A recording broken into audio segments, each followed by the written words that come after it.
Trump తీసుకునే కొన్ని విధానాలు చూస్తే ఒక పాత సామెత గుర్తొస్తుంది. అదేంటంటే అసలే కోతి ఆ పైన కళ్ళు తాగింది, ఆ పైన ముళ్ళు గుచ్చుకునింది అని అట్లా ఎగురుతున్నాడు కొన్ని విషయాల్లో ట్రంపు. అంటే అది చట్టబద్ధత ఉందా?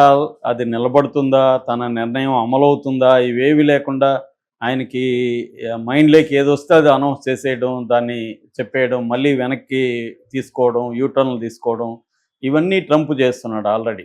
వచ్చి 1 మంత్ కూడా కాలే. 20వ తేదీకి 1 మంత్ అవుతుంది. ఈ లోపలనే గగ్గోలుగా ఉంది. అలాంటి ఒక నిర్ణయాలలో నాకు ఒక విచిత్రమైన నిర్ణయం కనబడింది. అదేంటంటే మార్కో రూబియో అంటే సెక్రటరీ ఆఫ్ స్టేట్ అంటారు. అంటే ఒక రకంగా మన ఫారిన్ మినిస్టర్ లాగా. ఈ మార్కో రూబియో ఫస్ట్ వెళ్ళిన దేశం లాటిన్ అమెరికన్ దేశమైన పనామా. ఆ పనామా వెళ్ళి అది సక్సెస్ అయింది. ఎందుకంటే పనామాలో తన షిప్పులకి, వార్ షిప్పులకి, తన షిప్పులకి, వాణిజ్య నౌకలకి పన్నులు ఎక్కువ వేస్తున్నారు. చైనా కంట్రోల్కి పనామా వెళ్ళిపోయింది. పనామానే నేను వెనక్కి తీసుకుని ట్రంప్ బెదిరించాడు. దాంతో పనామా తగ్గింది. మార్కో రూబియోని పిలిచింది. వాళ్ళకు ఒక ఒప్పందం జరిగింది. చైనా కంపెనీల మీద కూడా ఇన్వెస్టిగేషన్ మొదలుపెట్టారు. వీళ్ళ వార్షిప్లకి ట్యాక్స్ కూడా మేము వేయమని కూడా ఆయన అనౌన్స్ చేశాడు. ఆ మేరకు సక్సెస్ అయినాడు ట్రంప్. రెండవ ట్రిప్ వచ్చి మార్కో రూబియో వెళ్ళింది వచ్చి ఎల్ సాల్వడారో అనేది సెంట్రల్ అమెరికా దేశం, చిన్న దేశం, 60 లక్షల మంది పాపులేషన్ ఉంటారు. దాని ప్రెసిడెంటు నయీబ్ బుకేలే. ఒకప్పుడు ఈ ఈ ఎల్ సాల్వడారో దేశం ప్రపంచంలోనే హత్యల ఎక్కువగా ఉన్న దేశం, most violent country in the world. And number of హత్యల్లో నెంబర్ 1లో ఉండేది. ఎందుకంటే గ్యాంగ్స్ విపరీతంగా ఉంటారు అక్కడ. మార్కో సల్వట్రూచా గ్యాంగ్ అనేది నెంబర్ 1 గ్యాంగ్, MS-13 అంటారు. అట్లాగే 18th స్ట్రీట్ గ్యాంగ్, బెరియో 18 అనే ఒక గ్యాంగ్ ఉంది. అలాగే బ్లడ్స్ అనే ఒక గ్యాంగ్ ఉంది. లాటిన్ కింగ్ అనే ఒక గ్యాంగ్ ఉంది. టైనీ రాస్కల్ గ్యాంగ్ అంట, ఎక్కువ యూత్ ఉంటారు, teenagers. Tiny rascal gang, Nortenos, Mao, Miranda Los, La Maquina, ఇలాంటి అనేక గ్యాంగ్స్ ఉన్నాయి. ఫస్ట్ చెప్పిన 2 గ్యాంగులు మాత్రం ఎక్కువ ఉంటాయి. ఈ గ్యాంగ్ వార్ అనేది ఉంటుంది అనమాట. ఆ గ్యాంగ్ ఏరియాలోకి మనం ఎంటర్ అయితే కూడా ఒక్కొక్కసారి వాళ్ళు చంపేసే అవకాశాలు ఉంది, పర్మిషన్ లేకుండా ఎంటర్ అయితే. అలా ఒకప్పుడు ఆ దేశాన్ని తమ గుప్పెట్లో పెట్టుకున్నారు. ప్రెసిడెంట్లు కూడా ఈ గ్యాంగ్ లీడర్లు సలాములు కొట్టే పరిస్థితి. జైళ్ళల్లో కూడా వాళ్ళకే నడిచేవి.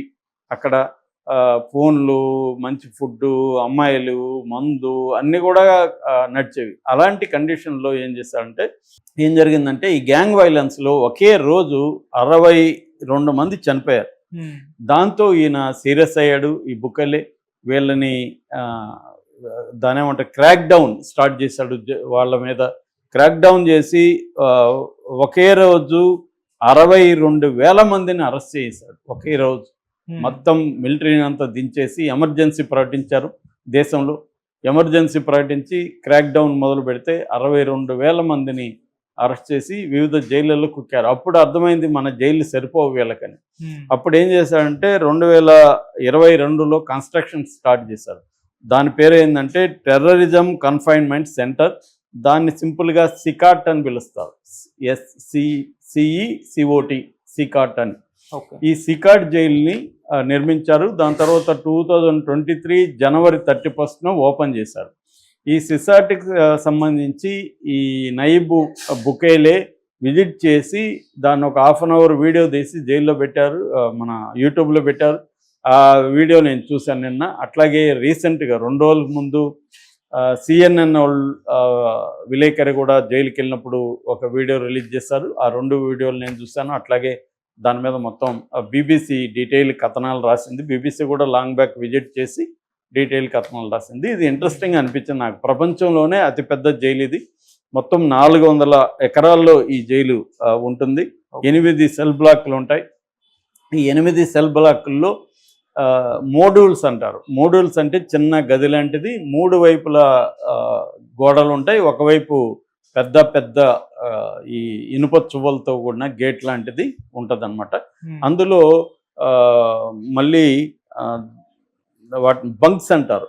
బంక్ అంటే మనకి ఇప్పుడు మిలిటరీలో కానీ లేకపోతే బ్యారక్లు మనకి మడత మంచాల స్కీమ్లు ఉంటాయి కదా, అలాగా పైన ఉంటాయి కదా, అలాగా అవి మొత్తం 4 ఉంటాయన్నమాట. ఆ 4 వీళ్ళని కుక్కారు. ఒక్కొక్క దాంట్లో మోడుల్లో 80 మంది ఉంటారు. ఓకే. ఈ వాళ్ళకి ఏం బెడ్షీట్లు ఏమి ఇవ్వరు. దాని మీద మెటల్ ఇది ఉంటుంది. మెటల్ దీని మీద పడుకోవాలి. వాళ్ళందరికి కలిసి ఒక చిన్న తొట్టి, నీళ్లు ఉంటాయి. ఓపెన్గా స్నానాలు చేయాల్సిందే, మరుగేముండదు. అట్లాగే 2 వాష్ బేషన్లు మాత్రం ఉంటాయి వాళ్ళకి. ఆ వాష్ బేషన్లో ఈ బాత్రూంలో నీళ్లు కూడా 24 అవర్స్ రావు. గార్డులు టైమింగ్స్ని పెట్టి అప్పుడే వదిలితే అప్పుడే వీళ్ళు 80 మంది స్నానాలు చేయడం. బట్టలు అంటే 2 పీసులు, ఒకటి కింద ఒకటి పైన, వైట్ అండ్ వైట్ షార్ట్ ఒకటి, పైన ఒక బనీన్ లాంటిది. వీళ్ళందరికీ 5 రోజులకు ఒకసారి గుండ్లు కొట్టేస్తారు. వాడి పేరు ఏదో ఒకటి ఉంటుంది కదా, నిక్ నేములు ఉంటాయి. ఆ నేములు అంతా ఒళ్ళంతా టాటూసే ఉన్నాయి. అంటే ఎవడని కనిపెట్టలేము వాళ్ళని. అందరూ ఒకే రకంగా ఉంటున్నారు టాటూస్ వేసి. ఈ మొత్తం మందికి లైట్ అనేది వాళ్ళ జీవితంలో చూడరు. ఇంకా అంటే సన్లైట్ అనేది చూడరు. లైట్ ఉంటుంది, ఆర్టిఫిషియల్ లైట్ ఉంటుంది, సన్లైట్ ఉండదు. ఇంకా సూర్యరశ్మి అనేది వాళ్ళకి తెలియదు. ఇంకా చూడరు వాళ్ళ జీవితంలో. ఒకసారి లోపలికి పోయినోడు ఇంక జీవితంలో బయటికి రాడు. వాడికి ఒక్కొక్కరికి 200 ఏళ్ళు, 250 ఏళ్ళు అలా జైలు శిక్షలు. అదో విచిత్రం అనమాట. అమెరికాలో కూడా 150 ఏళ్ళు జైలు శిక్ష హైయెస్ట్. అంటే మనకి లైఫ్ అంటే లైఫ్ అనమాట. మనకి జనరల్గా 14 ఏళ్ళకు బయటకు వదులుతుంటారు. కానీ ఈ దేశాల్లో ఏంటంటే 150 ఏళ్ళు, 200 ఏళ్ళు ఇలాగ వేసేస్తారు. ఇంకా వాళ్ళు జీవితంలో బయటికి రారు. వాళ్ళని కలవడానికి ఎవరు రాకూడదు, ఫోన్లు చేయకూడదు. వీళ్ళకి ఓన్లీ 30 నిమిషాలు మాత్రమే రోజులో వరండా. అది కూడా వరండాలో బయటకు వెళ్తే ఎక్సర్సైజ్ చేసుకోవచ్చు. తర్వాత అక్కడ కొన్ని పనులు చేయించడానికి చిన్న చిన్న ఫ్యాక్టరీలు లోపల పెట్టారు. ఆ పనులు మాత్రం వీళ్ళని పనులు చేయిస్తారు. వీళ్ళకి ఏ రకమైన హక్కులు కానీ, మామూలుగా అయితే అనేక దేశాల్లో ఖైదీలకు కూడా హక్కులు ఉంటాయి. వాళ్ళని బయటను బంధువులు, ఫ్రెండ్స్ వచ్చి కలవచ్చు, ఇవన్నీ ఉంటాయి కదా. అవేమీ లేవు వీళ్ళకి. ఇంకా లోపలికి వెళ్తే అంతే. ఒకవేళ వాళ్ళు ఏమైనా గొడవలు చేసినా, లేకపోతే ఇంకేమైనా జైలు నిబంధన అతిక్రమిస్తే సాలిటరీ సెల్స్ ఉంటాయి. ఆ సాలిటరీ సెల్స్లో చీకటి, 24 అవర్స్ డార్కే. లైట్ అనేది ఉండదు. లైట్ ఉండదు అసలు. ఆ రూమ్లో లైట్ లేదు. ఒక సిమెంట్ది ఇది ఉంటుంది, దాని మీద పడుకోవాలి. ఒక చిన్న తొట్టి లాంటిది ఉంటుంది. అంటే ఇప్పుడు ఫుడ్ లోపలికి వెళ్తుంది, తినేసి మళ్ళీ రావాలి. వాడు ఇంకా 24 అవర్స్ ఆ చీకటి గుయ్యారంలో మినిమం 2-3 నెలలు వాడిని పనిష్మెంట్ అనమాట. ఎవరైనా గొడవ చేసినా ఇక్కడ పడేస్తారు. కాబట్టి అది పనిష్మెంట్. తర్వాత వీళ్ళకి ప్రతి సెల్లో ఒక 2 బైబిల్స్ మాత్రం ఉంటాయి. అవి చదువుకోవచ్చు వీళ్ళంతే. ఇంకా వేరే చేయడానికి కానీ, పుస్తకాలు కానీ వాళ్ళకి ఏమి ఇవ్వరు. గమ్మని అలా ఉండాల్సిందే. వాళ్ళు గోల్ చేయడానికి లేదు, వాళ్ళలో వాళ్ళు మాట్లాడుకోవచ్చు అంతే. సో వాళ్ళని చూస్తే నాకు ఒక జంతువులని కుక్కినట్టుగా కనిపించింది. ఇప్పుడు 40,000 మంది ఉన్నారనమాట. దీనికి సెక్యూరిటీ కూడా 1000 మంది గార్డ్స్ ఉంటారు. దీంట్లో 600 మంది సోల్జర్స్ ఉన్నారు, 250 మంది సివిల్ పోలీస్ ఉన్నారు. బయట కూడా కొంతమంది చెక్ పోస్టులు పెట్టారు దీనికి వచ్చే దారిలో. ఓవరాల్గా 2000 మంది పోలీసులు ఉన్నారు. చాలా high security present, high technology వాడుతున్నారు. ప్రతి ఖైదీ ఎంటర్ అయ్యేటప్పుడు ఎక్స్రే కూడా తీస్తారు. అంటే బాడీలో అతను ఏమన్నా దాచిపెట్టి తినేసో గినేసో పెట్టుకొని వస్తాడేమో అని మొత్తం బాడీ లోపల కూడా ఎక్స్రే కూడా తీసేస్తుంది. కంప్లీట్గా అతన్ని స్కాన్ చేసేస్తారు. అతని దగ్గర ఏమీ ఇంకా ఉండడానికి లేదు. అతన్ని అలా పంపిస్తారు. దాని తర్వాత ఈ సెక్యూరిటీకి సంబంధించి కూడా మొత్తం 19 టవర్స్ ఉంటాయి. 19 టవర్స్లో నిరంతరం పోలీసుల గస్తే ఉంటుంది. ఈ సెల్లో కూడా పైన కొన్ని ఇది పెట్టారు. పైనుంచి కూడా వీళ్ళని అబ్జర్వ్ చేయొచ్చు అనమాట.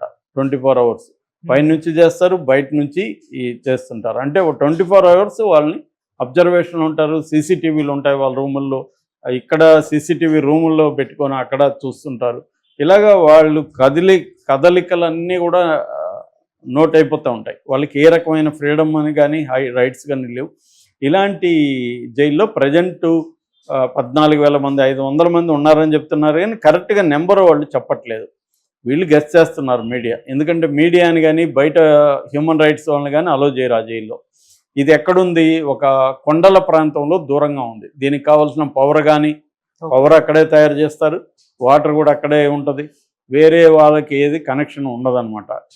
అట్లాగే ఒకవేళ ఇక్కడ ఏమైనా తిరుగుబాట్లు జరుగుతాయి అనుకుంటే దగ్గరలో ఒక 10 కిలోమీటర్ రేడియస్లో 5-6 మిలిటరీ క్యాంపులను కూడా పెట్టుకున్నారు. ఇక్కడ మీదకి ఎవరైనా దాడులు చేస్తే వాళ్ళు వచ్చేస్తారన్నమాట.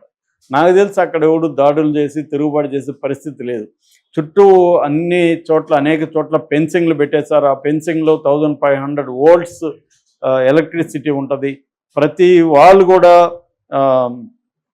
థిక్నెస్ కూడా 9.8 ఫీట్ వాల్ ఉంటే థిక్నెస్ 23.6 ఫీట్ థిక్ ఉంటుంది, కాంక్రీట్ ఉంటుంది. గోడల్ని దేంతో కూడా వెహికల్తో కూడా గుద్ది చేయలేమన్నమాట, అంత స్ట్రాంగ్గా ఉంది. దాదాపు $100 మిలియన్ ఖర్చు పెట్టి ఈ జైలుని నిర్మించారు. సో ఇటువంటి జైలు ప్రపంచంలో ఇదే ఫస్ట్ టైము. ఈ జైలు కెపాసిటీ 40,000 కానీ 80,000 పెట్టచ్చని వాళ్ళు చెప్తున్నారు. సో ఇప్పుడు ఏం జరిగిందంటే అతను ఒక ఆఫర్ ఇచ్చాడు. ఎవరు? ఈ నయీబ్ బుకేలే అనేవాడు ఈ మార్క్ రూబియోకి ఆఫర్ ఏమి ఇచ్చాడంటే